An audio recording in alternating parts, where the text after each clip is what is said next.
It's time to get lost in the mid-card. This Believe in Pro Wrestling property is brought to you by Bet Online, the continued #1 source for all your sports betting needs. Join now and receive your 100% welcome bonus on your first deposit when you use our promo code BELIEVE. Now, here are Jeremy Bennett and Matt Black on the Believe Podcast Network.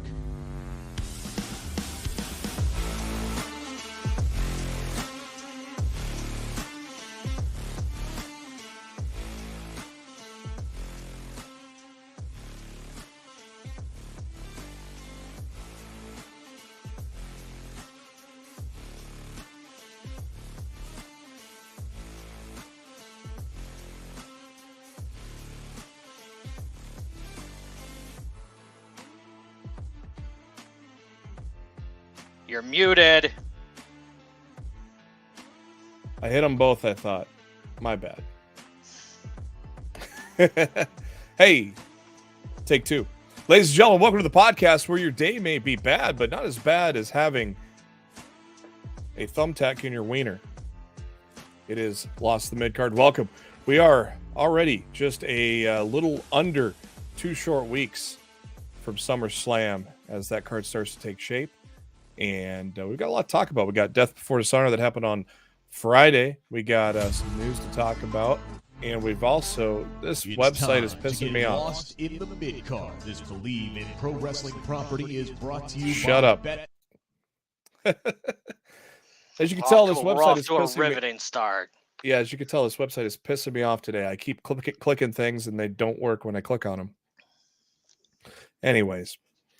We got SummerSlam around the corner here. We're going to talk about what's going on in the world of professional wrestling, give you an update on some contracts and also some WrestleMania news and also some AEW news that just broke not too long ago as well.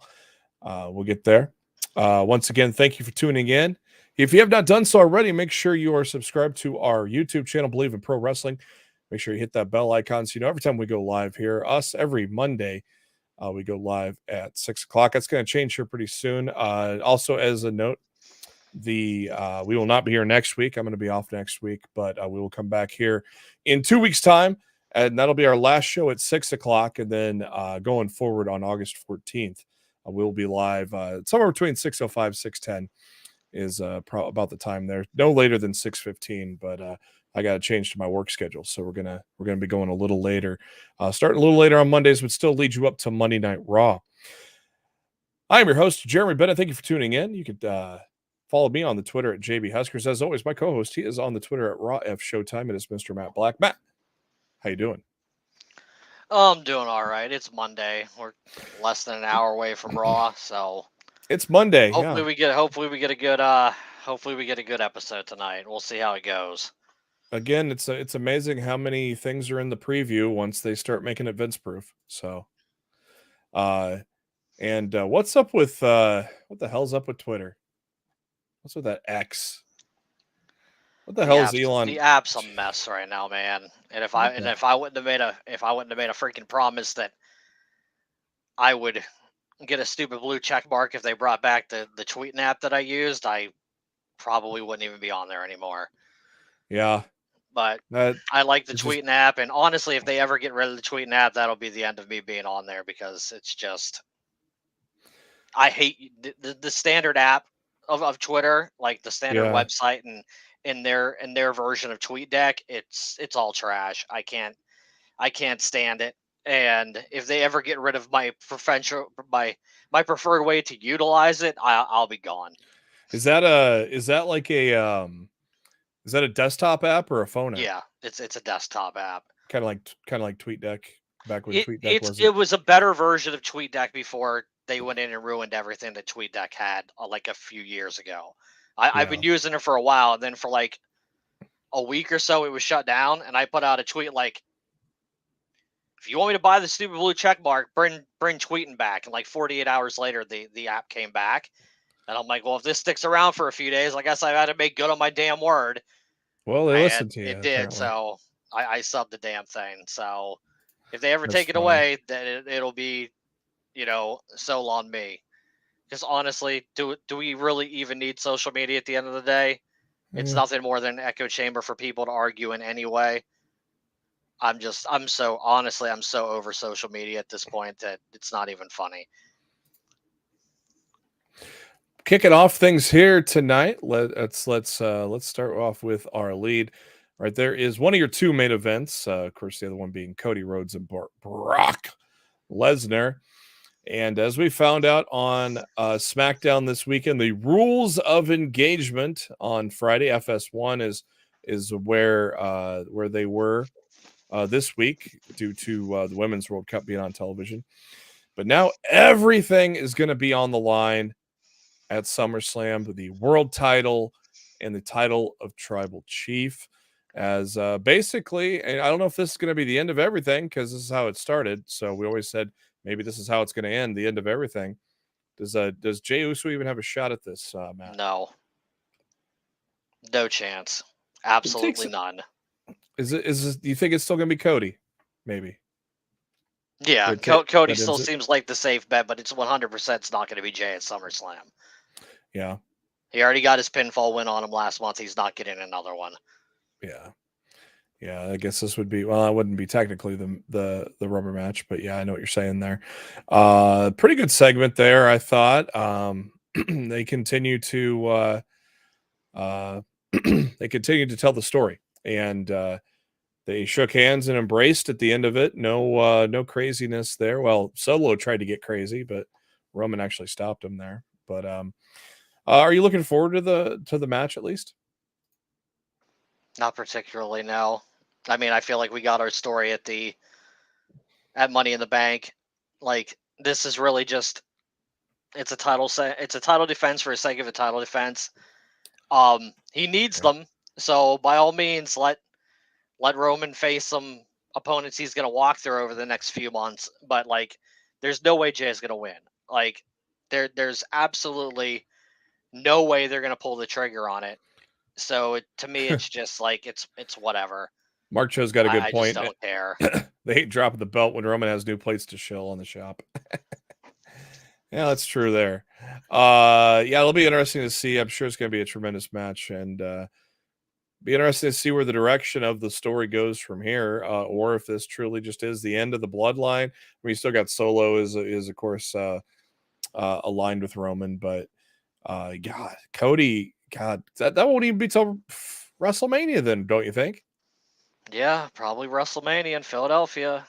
Boy, he's gonna end up having to win the Rumble again. So LA Knight loses, and what are they doing with LA Knight? The word coming out from WWE is they're doing the slow push of LA Knight. I'm like, okay, just like they did the slow push of Zack Ryder, right? Right, yeah. Exactly. Right off the stage in a wheelchair. Yeah. I'll believe LA Knight's truly getting a push when I see it, because the fans have tried to will this for the past 6 months to no avail. They had an opportunity. The United States title on him was a slam dunk for SummerSlam, and they're not going to do that. So at this point, it's just like, whatever. WWE, at the end of the day, as long as they're making money hand over fist, they don't care what the audience thinks or says. As long as you're still buying tickets, as long as you're still getting the pay-per-views, as long as you're still buying the merchandise, they don't care what you say. And I mean, honestly, the LA Knight situation is just another perfect example of that. So it's disappointing, but at this point, as long as we've been watching this product, this is something we should just expect by now. This isn't something new. MK in the chat saying, I don't think Roman loses at WrestleMania. By that time, he'll be nearing 1474, which is Hogan's record.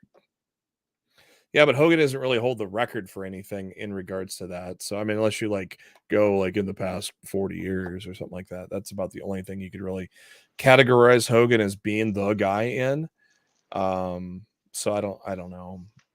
I don't know if they're really gunning for Hogan there, but boy, if he holds the belt after Mania and you had Cody win the Rumble to just lose again to him, that is just fucking stupid. Well, the problem is if The Rock decides he wants to come and work 40, it's going to be even longer. Oh yeah. like let's be real. Let's be real here. If the Rock calls them up tomorrow and says, "I'm doing 40, I'll work 40 with Roman," It'd have to be Money in the Bank. They sign something quiet now. It'd have to be Money in the Bank. We'd have to wait till about a year from now. It's all a mess, man. But that's what happens when there's too many cooks in the kitchen. Mark Cho says he has 3 of the top 5 shirts on shop right now. Not surprising at all. MK in the chat, LA Knight was getting reactions at at Collision. The U.S. title stuff on Friday was stupid. Santos beat Theory clean. Yeah, I kind of wonder, even I have this weird feeling they might put the U.S. title on Ray at SummerSlam. Yeah, I guess you could say that. I don't know how much, WWE's into that. Mark Cho saying Hogan has the longest reign since WrestleMania was created. I mean, they don't really ever use that phrase much, but of course, because Hogan is that. But I guess that's something they could tack on to Roman Reigns if they really wanted to. I mean, they stretched it out long enough. And a good point, MK. Rock has time now. Yeah, that's why I'm saying. That's why I feel like it could be more of a real possibility now than ever, depending on how long this strike is going to go. Right, and it doesn't look like it's ending anytime soon because it's been going on for a couple months now. Well, the writers have been a couple months. The actors themselves, it's probably been a week or two, maybe at this point. Question mark? Yeah, not 100% sure of that. Moving on to Friday. Also on Friday, very wrestling heavy for you fans on Friday. Ring of Honor had their pay-per-view that we mentioned on the show that has been poorly built to. Death Before Dishonor, taking place in New Jersey this past Friday. I did not get a chance to watch it, but I did see Matt tweet out that you overall enjoyed the show. Yeah, look, the weekly product leaves a lot to be desired at the moment, but the pay-per-view itself, it delivered top to bottom. I thought it was an excellent show. A lot of good wrestling. And, a lot of the results are what you expected them to be. But if you were looking for a good, Ring of Honor style pay-per-view, I thought it delivered. Worth 40 though? See, that's tough. Yeah. I don't think any wrestling pay-per-view is worth the $40 to $50 price tag anymore due to what WWE has done with the market since 2014 with the network. Like, I have a hard time justifying the AW and ROH pay-per-view prices. I just do. I think if the upcoming deal with WBD can put them on Max, I think everything will be a lot better from that point. But right now, yeah, I don't know if I can truly, with as much wrestling as we have in a weekly basis for free, I don't know if I can truly justify any pay-per-view at the $40 or $50 price tag and say this was worth your money. I don't know if I can say that. And you said it yourself, the weekly shows have been really left to be desired. Yeah. And ROH has really turned into a developmental afterthought. And I canceled my Honor Club subscription. So it's just hard to get time.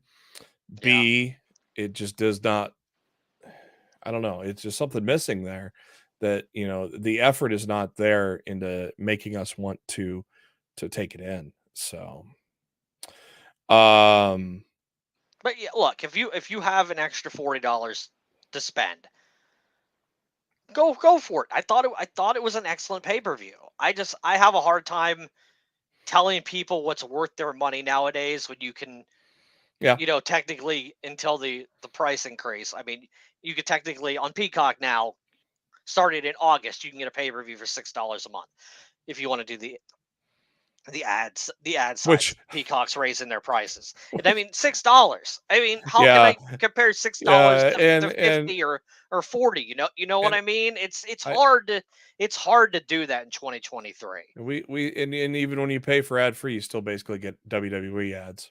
So we just don't get the regular ads because they place them in where Peacock puts their ads in now. Yep. Layla Hirsch took on Trish Adora, and let's see, Woods took on Tracy Williams, And the Workhorsemen took on the newly formed tag team of Dante Martin and Action Andretti. So that was your 0 hour. They've been teaming for a while now. Have they? Yeah, they're a Ring of Honor act essentially. So and then they got fed to who'd they face on Dynamite? The Bullet Club Gold. Yep. On Collision. Gravity. I've not seen Gravity, but I'm assuming he is probably just as insane as Commander. Gravity did not forget Pac. He didn't forget him. He's coming for him. Gravity didn't forget about Pac-Man. It's going to be a big match. I think... You just said Pac-Man. Pac. I think he's...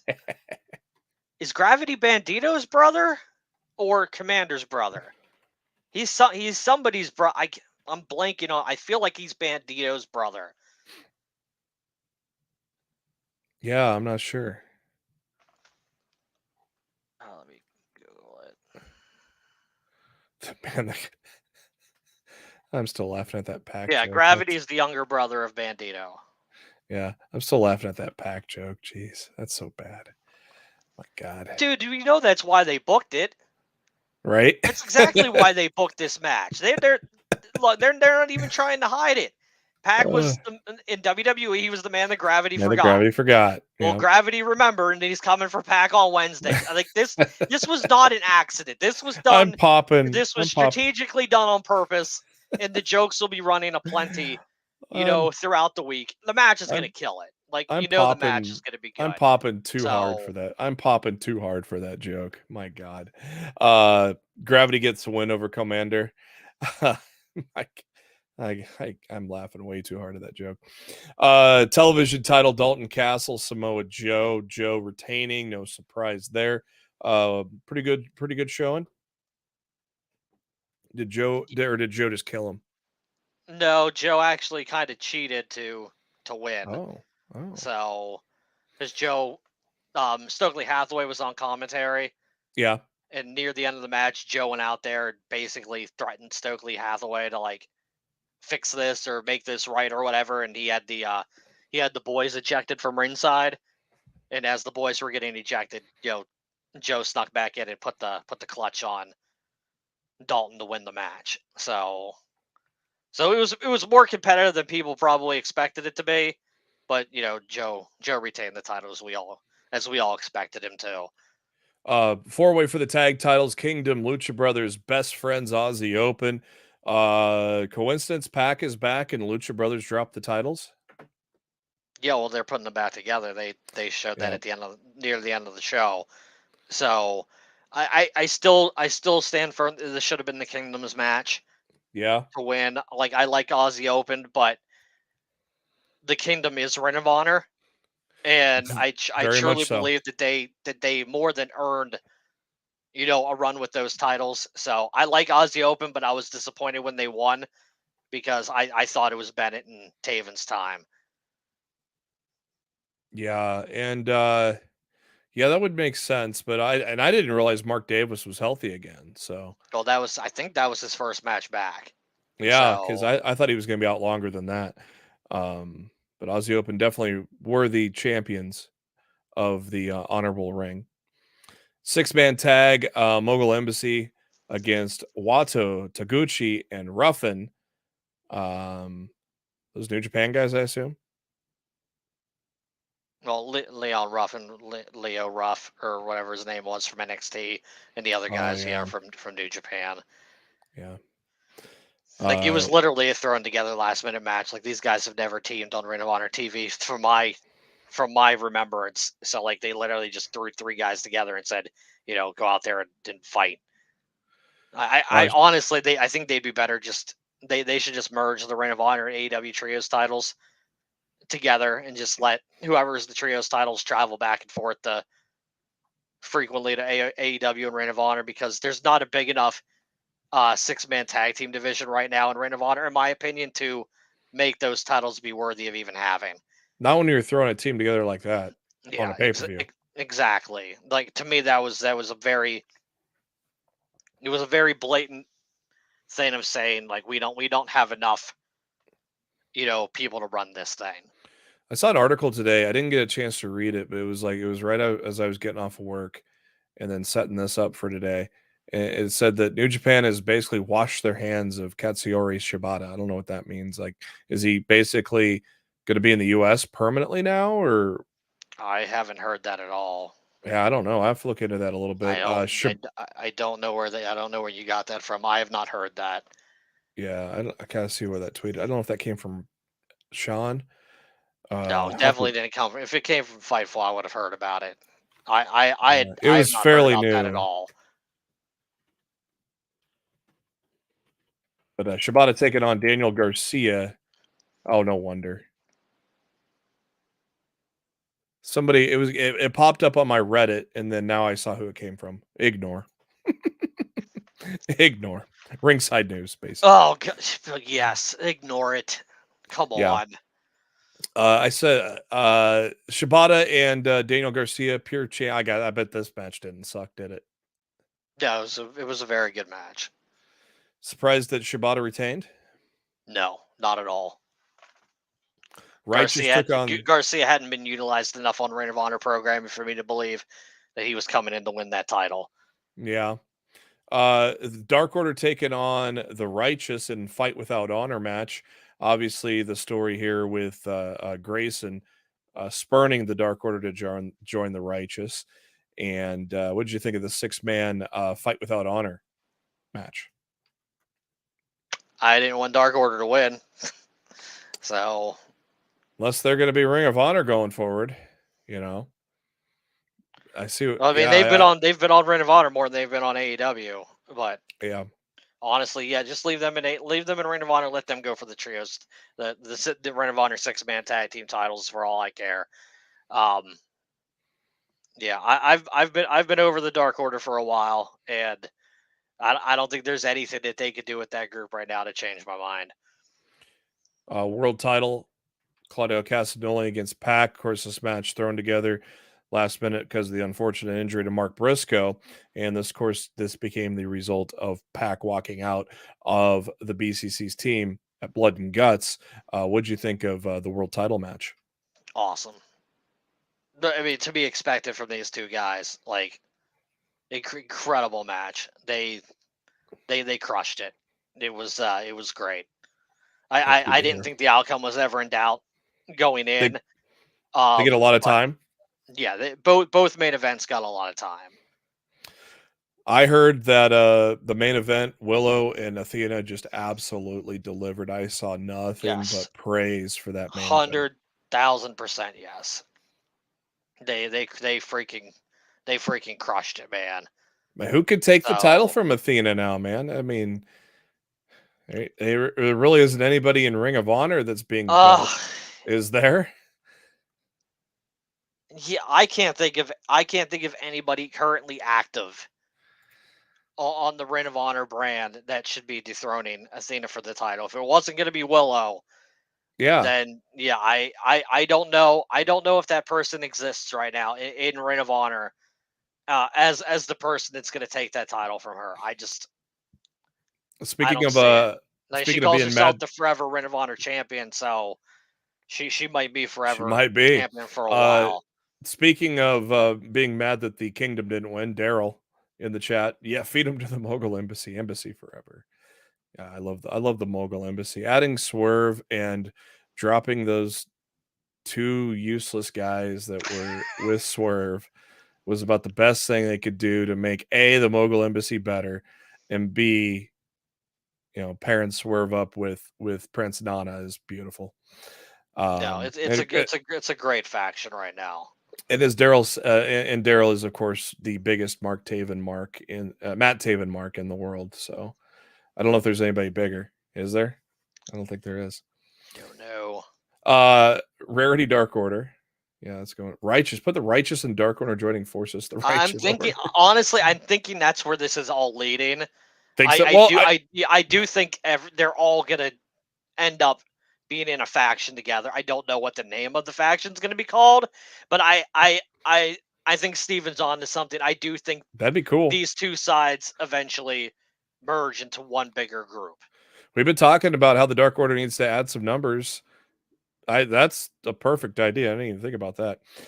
Steven rematched them too. I mean, Athena's already beat her twice for the title. That's my issue with that. They've been for the Ring of Honor Women's Championship twice. Athena's lost. I cannot see. Athena's beaten Willow twice in this run. Yeah, Willow's lost twice. I mean, Willow beat her on Rampage. But, you know, in terms of Ring of Honor Women's title shots, she's 0-2. 0-2. Against Athena within the last 4 months. Yeah. So, you know, maybe 4 or 5 months, like she's 0-2. Like, oof. Like I they can build her up and do another match if they want to down the line, but like I'm trying to think of the women's roster Ring of Honor right now, and I just can't think of Trisha Dora a single name. I mean, Trisha Dora is a good talent. I mean, maybe they want to do something with Layla Hirsch. Maybe Layla Hirsch will take it from her, because they were pushing her pretty hard in AEW before she was injured. Yeah. And now she's in ROH and she's doing well over there. Maybe that's their long-term plan, is Hirsch and Athena. But at that point, one of them's going to have to be a babyface. Mark Cho saying, you talking about Julia Hart? No, he's referring to Julia with a G from Stardom. I don't think that match ever takes place for the Ring of Honor Women's Championship. I could see that taking place for the Stardom title and the not the Stardom title, the New Japan Strong Women's Championship, which Julia currently holds. Yeah, I could see them going for that and Julia winning. But I don't see Athena capturing like a New Japan title or anything like that, and I don't see Julia wrestling in Ring of Honor long term more than just like a one-off type of deal. Steven Chambers in the chat put Nyla Rose in there against Athena. I think you could put either Nyla Rose. I think you could bring both Nyla Rose and Marina Shafir down to Ring of Honor to bolster that women's division, just because they're not really being used on the main roster too much. I mean, if Nyla Rose is in Ring of Honor, they would need to build her up all over again. Yeah, and Mercedes Martinez, has she been hurt, or where's she been? I feel like she just returned from injury, but she's like, no one's talking about her. You know, and like she's not in any type of position where I could see her, as a future challenger for the title. Yeah, they got to do some building up. They threw title matches together within 48 hours for Death Before Dishonor. So I mean, just because, but in terms of a legit, oh my God, they could dethrone Athena. There is absolutely nobody on that roster right now. Yeah, and that's the problem they got right now. Moving on to some WrestleMania news. That's in the old Philly. Anybody going to Philly for WrestleMania this year? Probably not. I'm probably not either. But we're talking about 40. I was considering it, and probably not now. So. Though we don't have a 41 logo yet, but it's coming. But there is word from Fightful Select today, actually, that the discussion for WrestleMania 41's location is going to be a first-time location, and it would have been a location a few years ago if they would have not opened up their yapper. But that location is Minneapolis, Minnesota. It sounds like there is a lot of interest to go to US Bank Stadium, where they do have climate control in that stadium as well. So over 73,000 seats for the football games. That used to be TCF Bank, I think, when it was built. So it's a fairly new stadium within maybe 10 years, I would say. But yeah, Minnesota was going to get it, and then they opened their yapper, and then Tampa ended up getting it. But then that turned out to be that was the COVID mania, though, right? No, the COVID mania was supposed to be in Tampa. Yeah, so that was the COVID. So Minneapolis opening their yapper would have been the COVID mania for them. So okay. I see what you're saying now. Yeah. So because it went to Tampa then. Yeah, that would have been interesting. So them opening their yapper might have prevented them from having the COVID mania, and now they get a full stadium. How about that? But then Tampa, of course, got reimbursed by the next year as well. But word is that they're looking to go to Minneapolis, Minnesota for the first time for Mania pretty soon. Xander here in the chat, old Charles, I will be in Philly for Mania and Cleveland for Collision in September. I still have yet to go to an AEW show because the closest one to me has been KC, which is 3 hours away. Which, I mean, the next time they go to KC, I might just freaking go because who knows when they're gonna show up here. Mercedes Moné should be clear soon. I don't know what they would. I wouldn't put her in Ring of Honor though. No, absolutely not. If they decide to end up using Mercedes, it's going to be in AEW. They're not going to bring Mercedes over to work something in ROH. That's just not happening. Steven Chambers saying Nashville, but in Titans building a new stadium. I wouldn't be surprised if 26 goes to Nashville. If 25 goes to Minneapolis, I wouldn't be surprised. Nashville has said that they're getting a new Mania, and I think it is 42. I could be wrong on that, but I feel like so Minnesota gets 41 and Nashville gets 42. I'm pretty sure. Let me see if I can,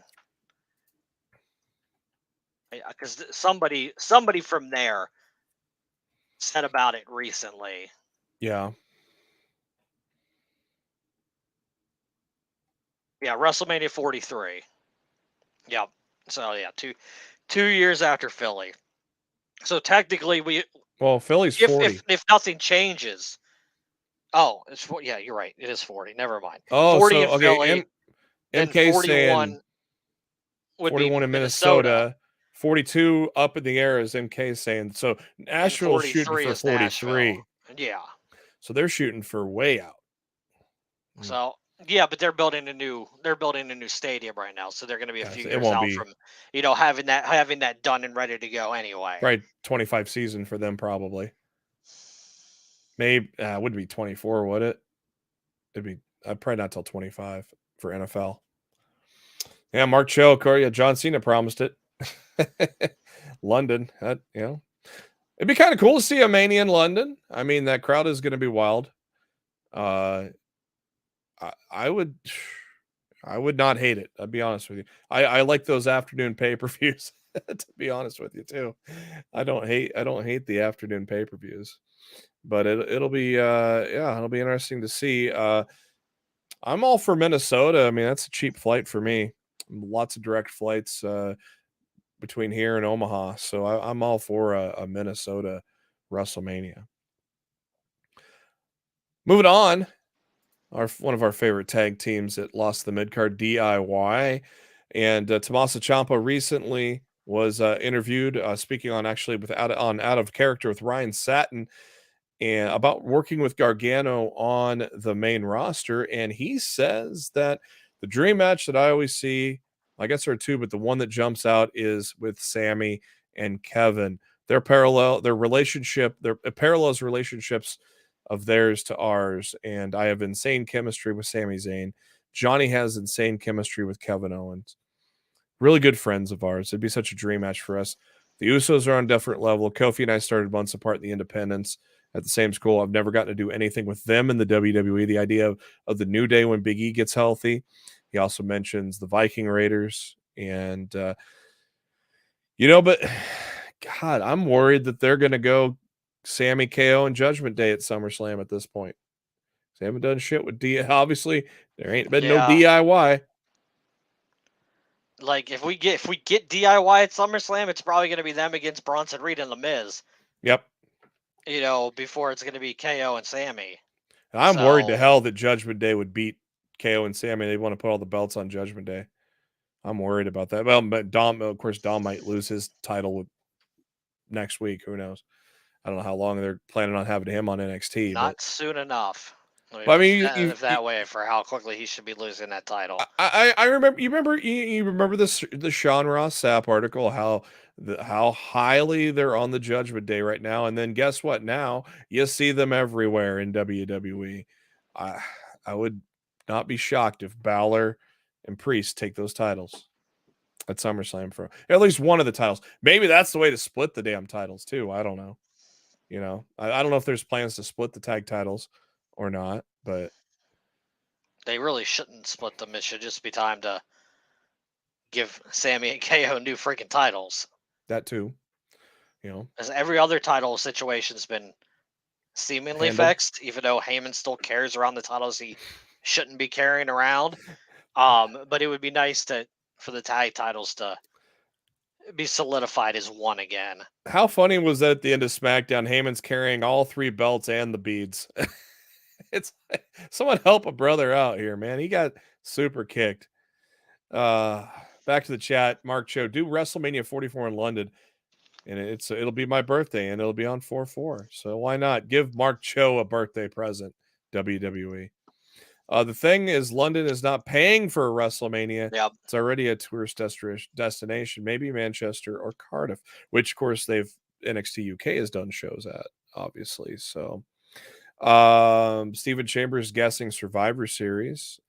Yes, because I want a damn build. I don't want a 2-week build to this. So, I'm guessing Judgment Day against KO and Sammy, and then maybe Imperium gets it added in there. It's a triple threat. I don't know. We'll see what happens. MK, what hurts is that the EPL is in season in April, so finding a stadium could be tough. Good point there. Mark Joe wants to give Dirty Dom all the belts. Just like that picture of Riho and AEW Fight Forever. He's putting them all. Is Seth facing Balor at SummerSlam? I don't know. I mean, yes. Is that official? That was made official last week, man. Okay, then I guess I won't worry about KO. Well, then what the fuck are we doing with KO and Sammy? Well, I mean, they could still be facing Damian Priest and Dom. Yeah. Oh boy, when Dom that's what I'm saying. Like, wouldn't you love that? When you were saying Judgment Day against KO and Sammy, I was thinking you were meaning Damian and Dom. Yeah, I was meaning the guys that didn't have belts. Yeah, well, unfortunately, Dom has a title he doesn't deserve. So, yeah, God, who had him beating? Who had him on your bingo card for Wesley losing the title to? Terrible.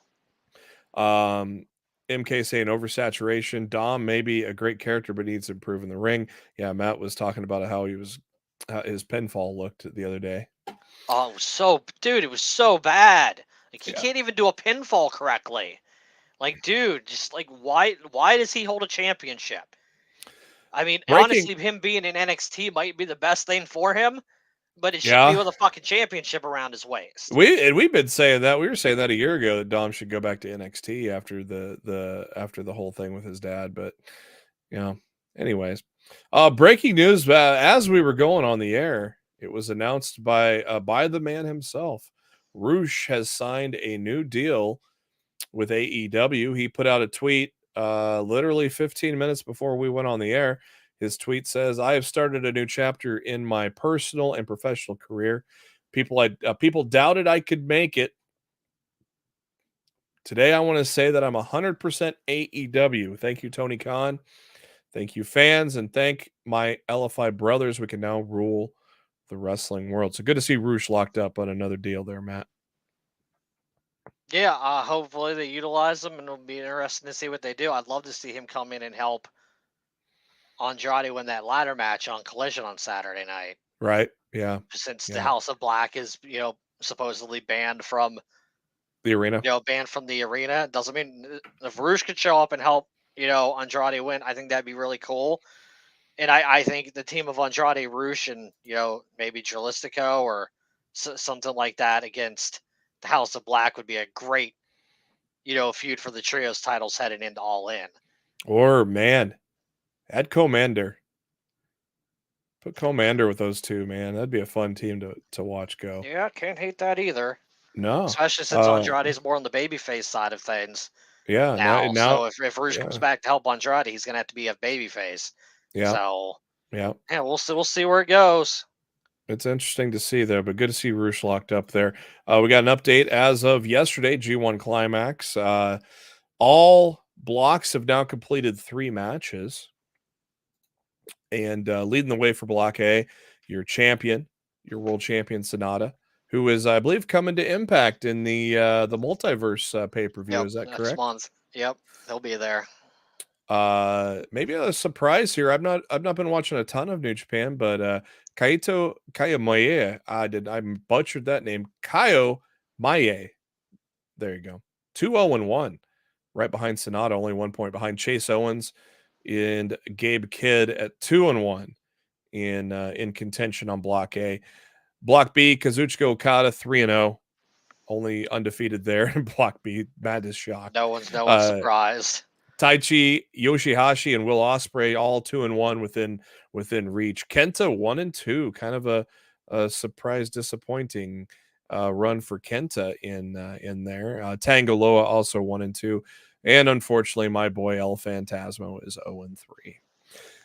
Block C, the leader of the Bullet Club, David Finlay, is 3-0. Guys in contention: Evil, Eddie Kingston, and Tama Tonga, all 2-1 in Block C. Two guys are undefeated in Block D. That is Zack Sabre Jr. and Jeff Cobb, while Hiroki Goto and Tetsuya Naito are 2-1 within that one. So there are some very tight races in all four blocks. It'll be interesting to see if the usual guys come through or if somebody new kind of surprises us. It'll be interesting to see. I think Naito wins this. Not a bad shot. I think he wins the whole thing. I'll be surprised if he doesn't. Andrade has some backup with Roosh, says Stephen Chambers in the chat. Mark Cho says nobody cares about Roosh. What do you mean, Mark Cho? You're wrong. You're wrong. Go home. Roosh needs that international title, either him or Swerve. Time for OC to drop the title. And I mean, God, the way that OC has been defending that belt the number of times and coming out of it, man, whoever wins that's gonna be a big deal. Swerve should be the one to win that. I agree. But of course, Pac and Orange have some history. Wasn't Orange the one who beat Pac for the title to begin with? Might have been a long time ago. So I don't know if you flip it back to Pac. Moving on. That's the right call. Well, moving on. This was going to be a tease, but now apparently there's some breaking news about Brian Pillman Jr. The tease was that he's teasing his future from a quote during a virtual signing that just occurred. But our friend Cassidy Haynes at bodyslam.net is reporting that Brian Pillman Jr. is going to be reporting to NXT next month. Obviously, they did not re-up him at AEW. But there was a lot of promise with the Varsity Blondes, but it just never materialized. Julia Hart's obviously in a bigger role now. Where the fuck is Griff Garrison? Instead of who the fuck is Griff Garrison, where the fuck is Griff Garrison? But obviously Brian Pillman, I mean, you know, he was involved in a couple of major feuds. He can get it on the mic. You know, he can get it in the ring. You excited to see what he could do in NXT, Matt?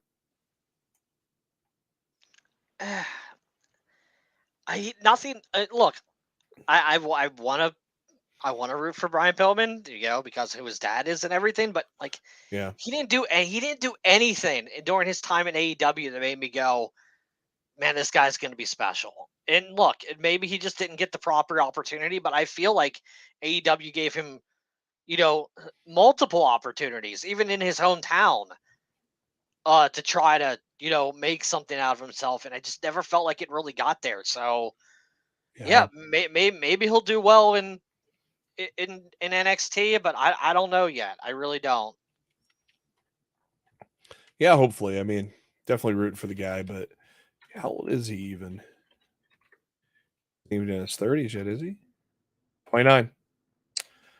Yep, 29 years old. So still a lot left in him there. Of course. Obviously, AEW Fight Forever, a game that both Matt and I are thoroughly enjoying. But there is another wrestling game, a unique one coming out here in August next month. It's called WrestleQuest. And recently, the producer for WrestleQuest, Zach Manco, detailed how the game will kind of what he calls WrestleFi the JRPG, or Japanese role-playing game formula. And he stated that, so in most JRPGs, you have your wizard, your fighter, your thief, things like that. With WrestleQuest, we wanted to WrestleFi those. So certain mechanics tie back into which those you have your party take part as. There's a powerhouse style in wrestling. Big, strong guys throw people out of the ring. Then you have more technicians doing submission holds and locks and things like that. And each of those play mechanically back into your overall strategy in combat, because then again, taking that tried and true turn-based formula, sometimes it can get boring. Sometimes hitting the attack button on autopilot. In WrestleQuest, you can't really do that. You have to really approach it like a wrestling match, reacting to your audience, reacting to your opponent, mixing it up and coming at it with a certain degree of strategy. I've been following this game for a while, Matt. I think you have too. Are you interested at all? I've played quite a bit of this game, and I don't agree with what they said at all. Oh, There's not much strategy to the matches. Honestly, your best shot is just to make everybody a technician and get the audience hype up with the successful strike matching patterns. The game is fun. If you like RPGs and wrestling, you're going to enjoy this game. My biggest issue with WrestleQuest, and I wrote this in my hands-on impressions at WrestleZone earlier this month, is they constantly shift the story back and forth between two characters. It's Muchacho Man, which is clearly inspired by Randy Savage. And then there's a guy named Brink Logan, who is very heavily inspired by Bret Hart. And they flip back and forth between these two. Like every time the story starts to really capture my attention and I find myself getting into it, they flip to the other character. And I'm just like, oh, why are you doing this? And like, I'm assuming like later in the game, they're going to cross paths and they'll be together or whatever. But for me, I think this game would have worked a lot better is if they would have had two different playthroughs. And when you started the game, like, do you want to be this guy or do you want to be that guy? And then you could play through their story and then you could go through and play through the other person's story when you're done with the first one. I think the shifting of the stories back and forth really, it takes me out of the immersion of the game. So it's not a review, Mark Joe. It's a hands-on impression. Review will not be up until probably at some point next month. August 8th. But yeah. But to me, it's just, yeah, I like that. Honestly, that's my biggest issue. That's my biggest issue. I didn't realize you had the game already. Right, so yeah, I've had that comes out on the 8th. I've had it for a few weeks. Comes out on PlayStation and Xbox, Steam, Nintendo everywhere. Switch. Yeah. Anywhere you can get a game, it's coming out. It's even going to be on Netflix games. So, I mean, like, it's not going to be hard to get a hold of if you want to play it. Like I said, that's my main complaint. But, like, if you like wrestling and you like RPGs, I think you'll enjoy the game. It's only a $30 game. So, I mean, it's not like it's a full-priced, AAA title or something. So, for $30, I think you're going to enjoy it. Yeah, I'm looking forward to it and seeing what all it's got to offer there. Looking ahead to this week, Dynamite, we've got AEW International Championship between Orange Cassidy and AR Fox. Packing gravity, as we talked about earlier. We'll hear from MJF and Adam Cole ahead of their tag team title match with FTR on Collision this Saturday. Dr. Britt Baker, DMD, taking on Taya Valkyrie, a first time, I guess first time ever match. First time, yeah. Not even, and that should be a really good match, which I hope gets a substantial amount of time. Darby Allin and Swerve Strickland, the last two in the Rumble Rampage. There, was there even anything for Darby winning the Royal Rampage? Yeah, he gets a TNT title shot it all out. Okay, they weren't really clear on that. Yeah, the winner of the Royal Rampage receives a shot at the TNT title at All Out, which I'm assuming will not be. I don't believe Luchasaurus will still have that title by then. But you mean Christian? Depending on who you ask, I'd rather Christian have that title by then. I'd like to see Christian and Darby Allin. I think that would be hell yeah. I think that would be a great match. But my God, Christian gave no fucks when he threw Darby through the announce table on the bottom part there. Mox and Claudio taking on Lucha Bros and Best Friends in a triple threat tag match there as well on Wednesday. So looking ahead to Raw, which starts here at the top of the hour, about 8 minutes. Seth freaking Rollins and Finn Balor signed their contract. Logan Paul to confront Ricochet. Becky Lynch takes on Zoe Stark, presumably to get her win back. Drew McIntyre stands face-to-face with Gunther. And Tommaso Ciampa looks for retribution against Bronson Reed. Not the faction type of retribution either. And here we go, just in time from Sean Ross Sapp. See if there's anything else here. We're going to get a Cody Rhodes promo. Liv Morgan and Rhea Ripley. That should be pretty good. Hey, Apollo Crews is still in the company. He's taking on Damian Priest tonight. Wow.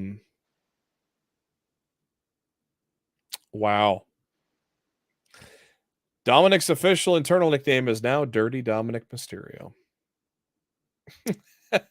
Put Underdog, put that on a t-shirt. Awful. Liv Morgan, Rhea Ripley is listed as non-title. Of course, we were all presuming that Rhea Ripley was going to be taking on Raquel. Has that changed? At SummerSlam. Yeah, she's fighting Raquel's partner tonight on Raw. I mean, it makes sense. It makes sense that that's going to be the match. I don't foresee that changing. Not much else in the not much else there in the spoilers there. And Sean, like I said, Sean also stressed that these things change constantly, and when Vince is on the phone, and you can't, like, just because these were the plans doesn't mean this is going to be how we're going to see things unfold. So when I grow up, I want to be like Matt Black. Dude, when I grow up, I don't even want to be like Matt Black. I don't know what I don't know what you guys are talking about.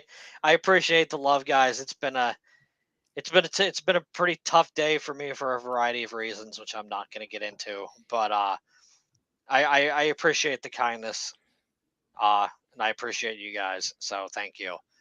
Kind of a mid-raw tonight. Yeah, on paper sometimes it doesn't look good, but then they deliver, and then sometimes it looks good on paper and it sucks. So hopefully it'll be a fun show. Yeah. Well, that's going to do it for Lost the Midcard. Keep in mind we are off next week, but we will be back in 2 weeks' time, which will be just in time to talk SummerSlam, and we'll see how things go there. Any final thoughts going into Monday Night Raw, Matt? Just hoping for a good show, hoping for a good week in wrestling. We'll see how it goes. Exactly. Well, I'd like to thank everybody in the chat for joining us tonight. I'd like to thank everybody listening to us on the podcast. Once again, make sure you're subscribed to Believe in Pro Wrestling. Hit that bell icon so you know every time we go live and every time a new video or interview goes live as well. And share this with all your friends. Let's keep growing this baby and have a little fun every week before Monday Night Raw. Once again, for Matt Black, this is Jeremy Bennett. Thanks for tuning into Lost the Midcard, brought to you by Bet Online.